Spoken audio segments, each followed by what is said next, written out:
Hello there, Francesco. Thanks for accepting to be interviewed. The current interview is about marriage. What kind of question do couples ask each other before they get married? Okay, so hello everybody, thanks to calling me here. And what are the questions do couples ask before they get married? Sure enough, the first stage is to know each other, so discover the other's figures that the partner will have, and what are the things he likes and dislikes. I think one of the most important questions is the what's the family relation he or her has with their family, because we all know that once you get married as well with the your partner family. So I think this is a very important question they should ask before they get married, even before the economic status they have. So yeah. Okay. What kind of question do couples ask each other after they get married? Okay, so after they get married, so we picture like this couple. They have been together in this relation for a year, and what pops up in my mind, is just if you're happy, and so from there, try to work together and try to understand how they can um, make a better relation in case they are not so happy, and so how they can adjust these relationships, which will be, and they believe it's very important. Let's go with the third one. Okay. Do you think that signing a prenuptial agreement could warranty a lifelong marriage? Yes, why or no? So sign up an agreement before they getting married. Sure enough, it's a big deal. I know lots of people. They are not so into that because they feel the partner who is willing to sign this prenuptial contract can feel like unsure about the other one, and I think this is the first feeling. But then, if we see the reality in our society right now, which is that the 50% they divorced after barely 7 years, they stay together, and I think it can be necessary at some point. Um, and so I don't really believe it can lead to a lifelong relationship, but it can lead to a healthy relationship. And sure enough, less problem if in case they split up. Okay. If you had to write one rule for a prenuptial contract, which one would be the most important one to be included? Well, sure enough, the most important one it's about what are we going to do if we have kids. That can be an option, and of course the most clear one, because of course kids step up before the real estate or any assets that we could have, and so we're talking about money. But that's why I'm gonna say the kids they will come up before.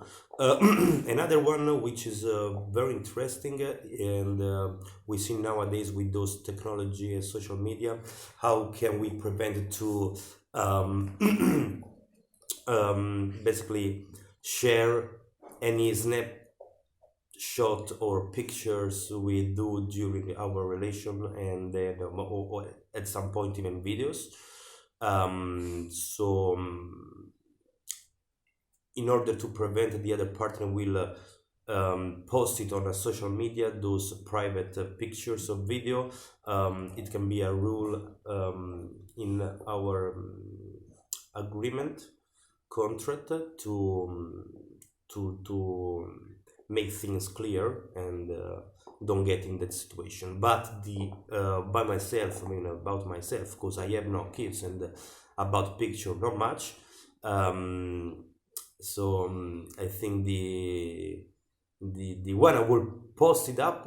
It will be like what if we divorce or split up. What are my four-leg kids? Let's say dogs.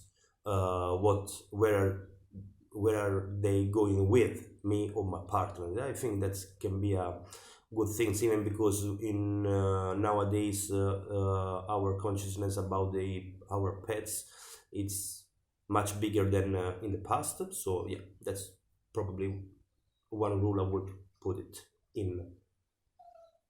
Okay. What are the most important aspects that contribute to have a lifelong marriage? A lifelong marriage it has to based on communication and try to get rid of the ego because as I explained in a previous video, we usually try to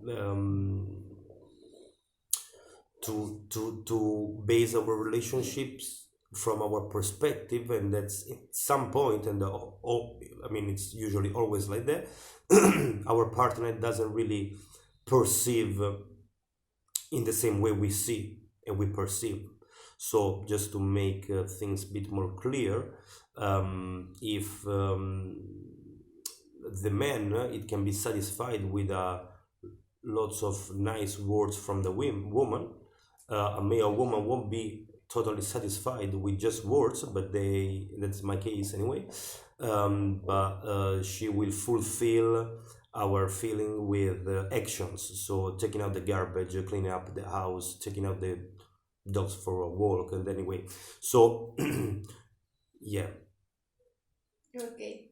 When is the best thing to do when the couple is facing a problem?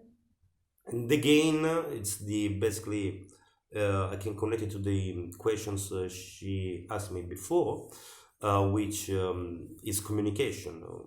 That's the base of our relation. So through that, we can step up any problems and solve it out. Okay. What should be the most important reason to marry your partner? Okay, the most important reason why I should marry my partner, I mean, if she is beautifully rich, no, probably no. We focus on I mean, of what we see. So the first impression is the physical one, but then after a time, you gotta deal with the her way of thinking. So the intelligence, we can call it like that. Or anyway, you gotta share some very important things in common, like like uh, the things which are very important for me.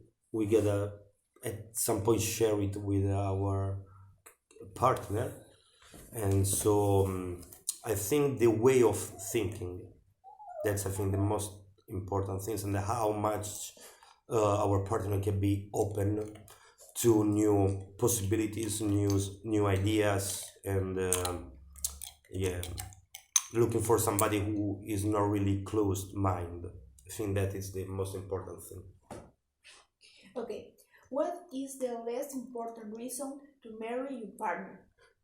So the least important reason to marry the partner, um, and again, it can be the physical condition at some point, and cause anyway will change during the years in order how, I mean, it depends how much activity does she or he does, but anyway, it will change during the year.